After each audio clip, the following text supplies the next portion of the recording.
Hello students, how are you? Hope you are doing good.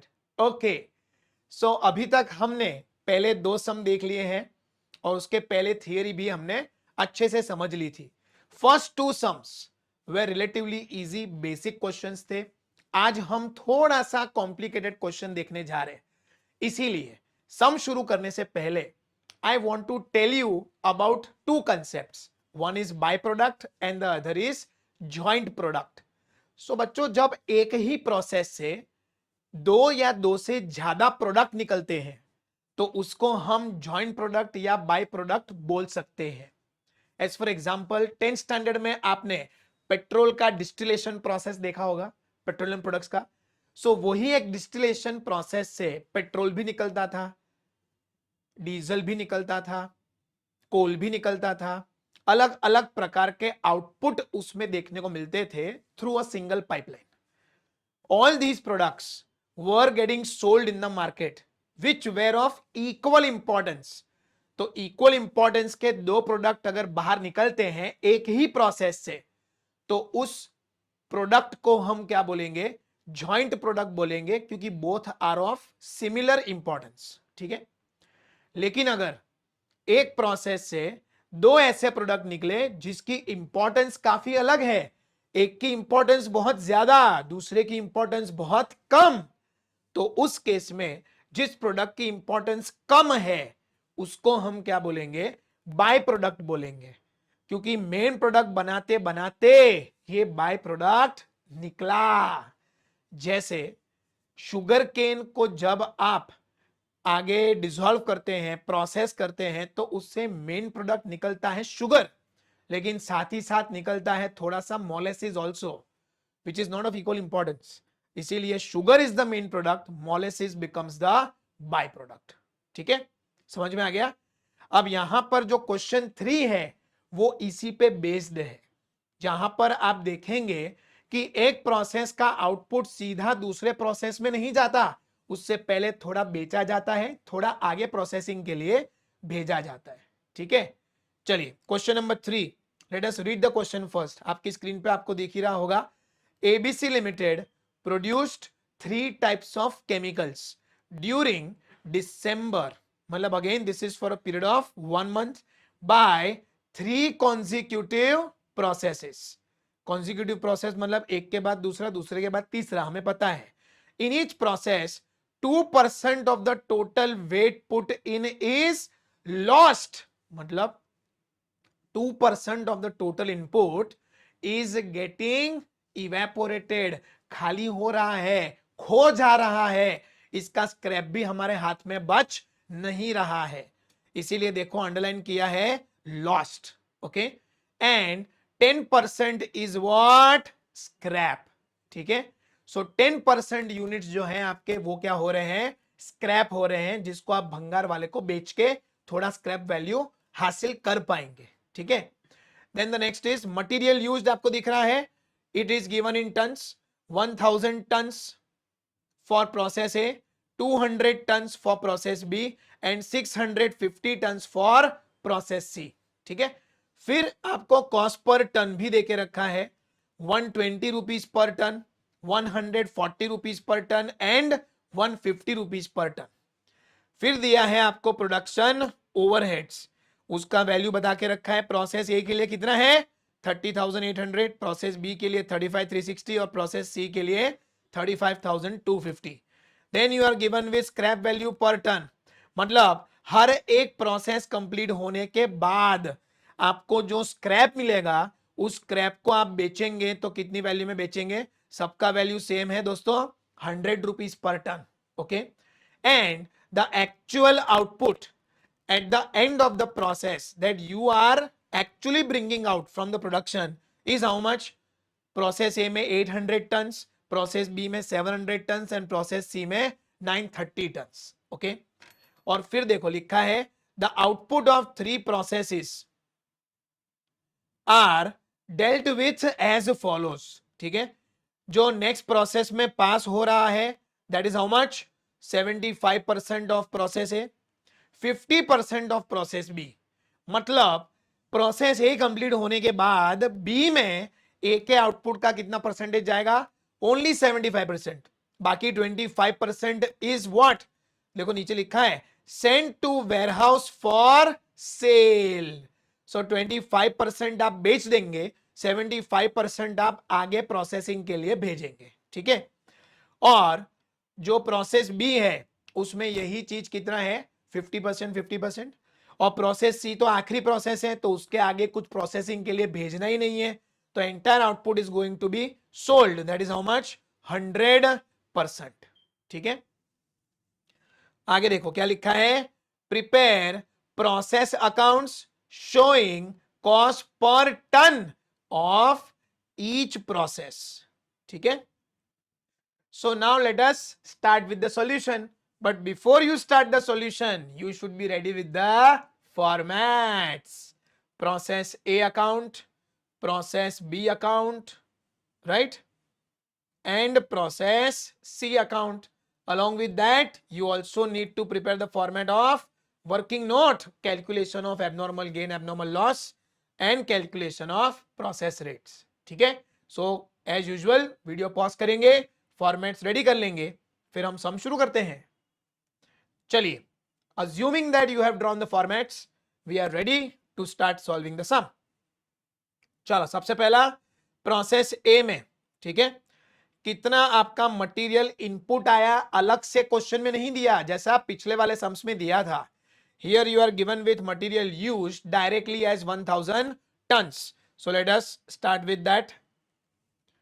2 units introduced, दिख रहा है आपको स्क्रीन में? 2 यूनिट्स इंट्रोड्यूस्ड, 1000 यूनिट्स, राइट। उसका रेट क्या है? What is the cost per ton? 120। So 1000, 120, 1000 into 120, तो आपको मिलेगा 1,20,000 as the value of input. 2 units introduced, ठीक है, इन प्रोसेस ए। ओके, चलो उसके बाद प्रोडक्शन ओवरहेड्स प्रोसेस ए में बता के रखे हैं, हाउ मच? 30,800।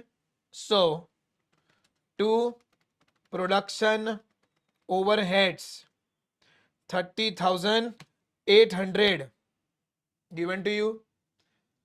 फिर देके रखा है आपको स्क्रैप वैल्यू पर टन, लेकिन उस पे जाने से पहले ऊपर वाली लाइन जो है वो समझना जरूरी है, ठीक है। 2% of total weight put in was lost, तो बेटा है तो दोनों ही normal loss, so normal loss account, लेकिन उसमें 2 प्रकार के नॉर्मल लॉस हैं। एक है weight lost which is 2% of the input. So 1000 का 2% कितना मिलेगा आपको? 20 यूनिट्स। ये 20 यूनिट्स तो आपके हवा हो गए, इसको बेचने का पॉसिबिलिटी ही नहीं है। सो जीरो स्क्रैप वैल्यू, कोई भी रुपया आपको मिलने वाला नहीं है, because this is the amount that is actually lost. Okay, और फिर स्क्रैप का भी नॉर्मल लॉस है। क्वेश्चन में देखो वो कितना था? 10% of the input. So 1000 into 10%, 100, और ये 100 का स्क्रैप वैल्यू कितना है बच्चों? देके रखा था आपको 100 rupees. So 100 is the rate per ton. So 100 into 100, what you get is 10,000। Okay, ये स्क्रैप वैल्यू मिल गया आपको। अब आगे क्या इंफॉर्मेशन है? Actual output is given to you. So by units transferred, लेकिन जो भी आउटपुट है उसका 75% नेक्स्ट प्रोसेस में जाएगा और 25% सेल के लिए जाएगा। सो यूनिट्स ट्रांसफर्ड में लिखेंगे टू प्रोसेस बी अकाउंट। वो कितना जाएगा प्रोसेस बी में? जो भी आपका आउटपुट था 800, उसका 75% will go to process B account, and the balance is transferred to warehouse for sale, वो कितना आएगा 800 इंटू 25%, बराबर, क्योंकि pass to next process is 75%, send to warehouse for sale is 25%, तो 600 यूनिट और 200 यूनिट रिस्पेक्टिवली जाएंगे। फिर उसके अलावा कोई इंफॉर्मेशन है नहीं, क्वेश्चन की सारी इंफॉर्मेशन हमने रिकॉर्ड कर ली। तो अब सबसे पहला मुद्दा कौन सा, यूनिट कॉलम को टैली करना, और यूनिट कॉलम को टैली करना पड़ेगा क्योंकि फिलहाल क्या है, इम्बैलेंस है, 1000 on the debit side and 920 only on the credit side. आप देख रहे हैं 1000 on the debit side and 920 on the credit side, there is a difference. How will you match the difference, उसके लिए बनाए ना वर्किंग नोट। तो total input आपने कितना दिया था 1000, what is the normal loss expected, 2% weight loss और 10% स्क्रैप, तो टोटल हो जाता है आपका 12% का normal loss, that is 120। So 1000 minus 120, 880 units आपने एक्सपेक्ट किए थे कि वो निकलेंगे, लेकिन एक्चुअल में निकले कितने, ओनली 800। सो 880 माइनस 880 का आपको क्या सामना करना पड़ा, abnormal loss, loss over and above normal loss is abnormal loss, ठीक है। सो एब नॉर्मल लॉस आपको रिकॉर्ड करना पड़ेगा। बाय डिफॉल्ट एबनॉर्मल लॉस हम कहां रिकॉर्ड करते हैं, ऑन द क्रेडिट साइड, क्योंकि these are unit lost.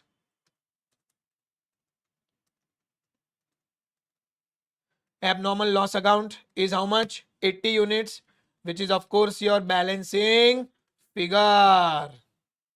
So unit column tally हो गया, debit side and credit side both are now 1000 each, check कर लो 1000 and 1000, okay, unit column is tallied। अब debit side आपका amount क्या है 150800, और credit side अभी कितना हुआ है, खाली 10,000 ही रिकॉर्ड हुआ है। सो दूसरा मुद्दा रुपीस कॉलम को टैली करना, और रुपीस कॉलम को टैली करने के लिए हमारे पास एक और वर्किंग नोट है, that is calculation of process rate. So total cost of this process is how much, 150800, आप देख ही सकते हैं यहां का टोटल, ओके। फिर आपका नॉर्मल लॉस का स्क्रैप वैल्यू कितना मिला, 10,000 यूनिट्स,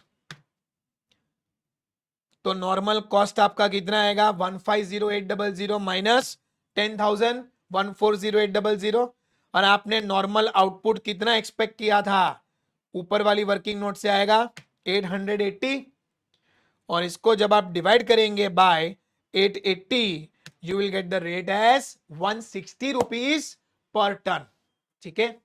सो 160 यहां पे आ जाएगा, कहां आएगा प्रोसेस रेट, जहां जहां यूनिट के बाजू में रेट मिसिंग था वहां वहां 160 से हम रिकॉर्ड कर लेंगे। सो एक 160 यहां पे, दूसरा 160 यहां पे, तीसरा 160 यहां पे, ठीक है। अब कर लेंगे इन दोनों को मल्टीप्लाई, 80 इंटू 160 12,800, 600 इंटू 160 96,000, 200 इंटू 160 32,000, ठीक है। सो 150800 रुपीज से आपका ये प्रोसेस अकाउंट हो गया tally. Are you able to see the complete process account, done. यहां तक कोई कंफ्यूजन हो तो नंबर नीचे ही है, यहां पे आप देख सकते हैं, ठीक है। चलो now we start with process B. So process B की शुरुआत कहां से होगी, two units transferred from process A account. कितना आया था प्रोसेस ए से 600, 160 रुपए वाला, 96,000 is going to be the value. अब जो वेयरहाउस में चला गया वो तो यहां पे नहीं आएगा ना, प्रोसेस बी में खाली वही आएगा जो हमने ए से ट्रांसफर किया था, विच वॉज 75%, ओके। अब आगे प्रोसेस बी की जो डिटेल्स हैं उसको रिकॉर्ड करते हैं। मटेरियल यूज्ड अलग से आया है 200 यूनिट्स, सो लिखना पड़ेगा 2 फ्रेश यूनिट्स इंट्रोड्यूस्ड, वो कितने यूनिट्स हैं 200 यूनिट्स हैं, 200 टन्स हैं. What is the cost per ton? 140 given in the question.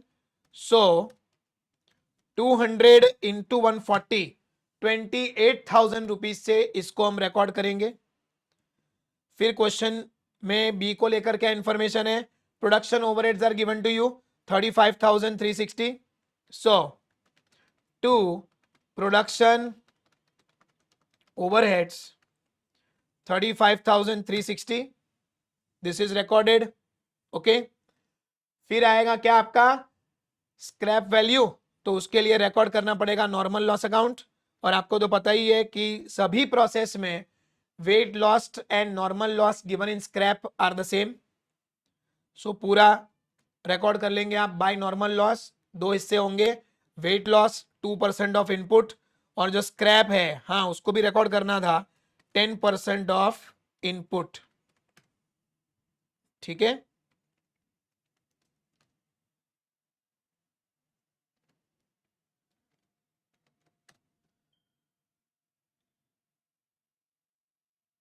सो इस चीज को हम यहां पे लिख लेंगे, स्क्रैप 10% ऑफ इनपुट.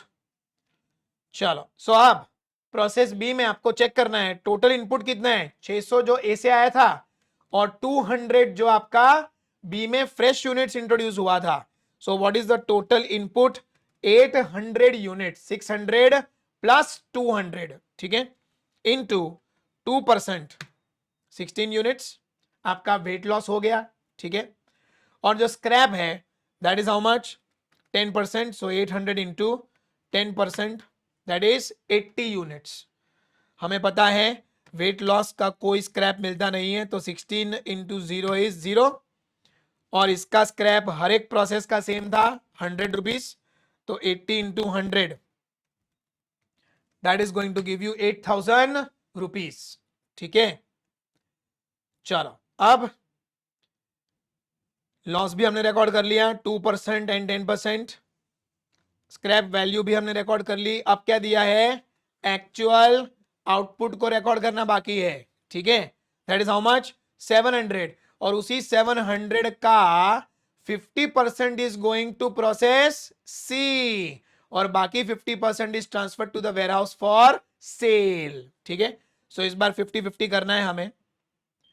कितना आउटपुट दिया था? 700. सो let us record that first by units transferred to next process, that is process C account, and by units transferred to warehouse for sale. जो प्रोसेस में गया है वो कितना है? 700 का 50% क्वेश्चन में दिया है, और वेयरहाउस में भी कितना गया है? अगेन 700 का 50%, that is 350. So now rate हमें अभी पता नहीं है, वो प्रोसेस रेट से पता चलेगा. क्वेश्चन में और कोई इंफॉर्मेशन छूट तो नहीं गई? चेक कर लो. नहीं, entire information of the question is recorded. So now सबसे पहला मुद्दा यूनिट कॉलम को टैली करना. क्या यूनिट कॉलम यहां पे टैली हो रहा है? नहीं.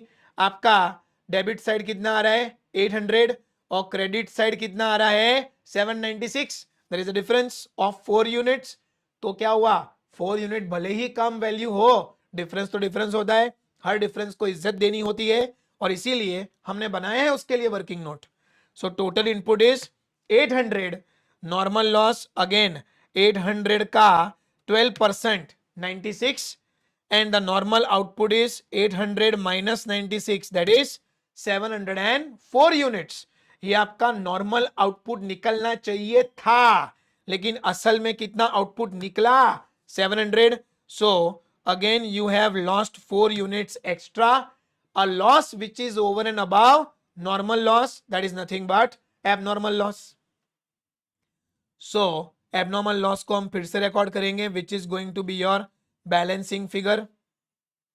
So by abnormal loss 4 units as per the calculation. तो इसका रेट क्या होगा हमें अभी पता नहीं है. ठीक है.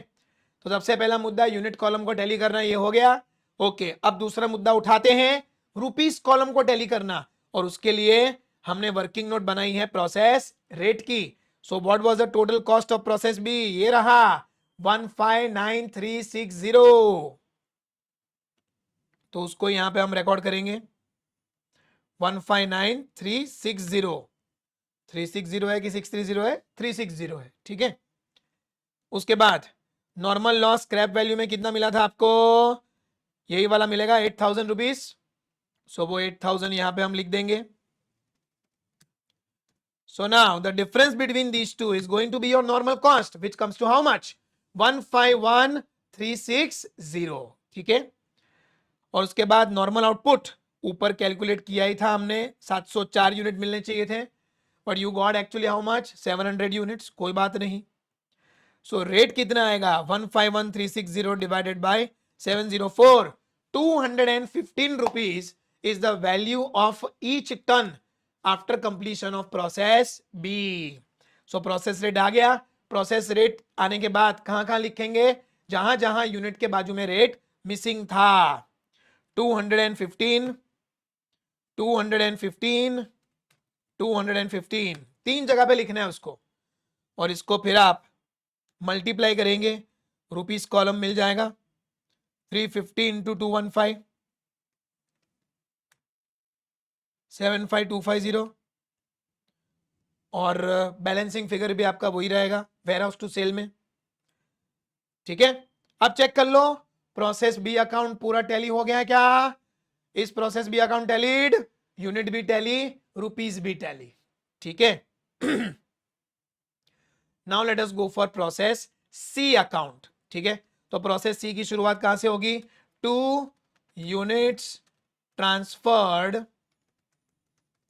From process B account. कितना ट्रांसफर हुआ है? 350, 215, 75250 मिला। अंडरस्टूड। अब प्रोसेस सी की और भी इंफॉर्मेशन है, let us see that. Process C में भी मटेरियल फ्रेशली इंट्रोड्यूस हुआ है। How much? 650, at which value? 150 rupees per ton की वैल्यू पे। So 2 fresh units introduced, 650, 150, 650 into 150, what is the value of total material introduced? 97,500, ठीक है। फिर दिया है प्रोडक्शन ओवरहेड्स अगेन। सो 2 प्रोडक्शन ओवरहेड्स कितना आएगा? 35250, ये मिल गया। उसके बाद क्या इंफॉर्मेशन दिया है? स्क्रैप वैल्यू इज गिवन, इसके लिए वापस रिकॉर्ड करना पड़ेगा normal loss, which is again divided into 2 parts, wait lost and scrap value. 2% of input, तो इस बार इनपुट कितना है? 350 plus 650, that is 1000। So 1000 into 2%, 20 units चले गए, खो गए, कहीं नहीं मिलेंगे, बेच भी नहीं सकते। और 10% आपका स्क्रैप है, भंगार वाले को बेचेंगे। ओके, सो ये 20 पे कुछ नहीं मिलेगा, सो 0। और इस पे वापस आपको 100 रुपीज ही मिलेगा। क्वेश्चन में 100 रुपीज ही है ना। सभी प्रोसेस की जो स्क्रैप वैल्यू है that is going to be how much? 100, 100, 100, ठीक है। चलो, उसके बाद स्क्रैप वैल्यू रिकॉर्ड हो गई। अब आपको क्या देके रखा है क्वेश्चन में? Actual output is given to you how much? 930 units, ठीक है। So by units transferred,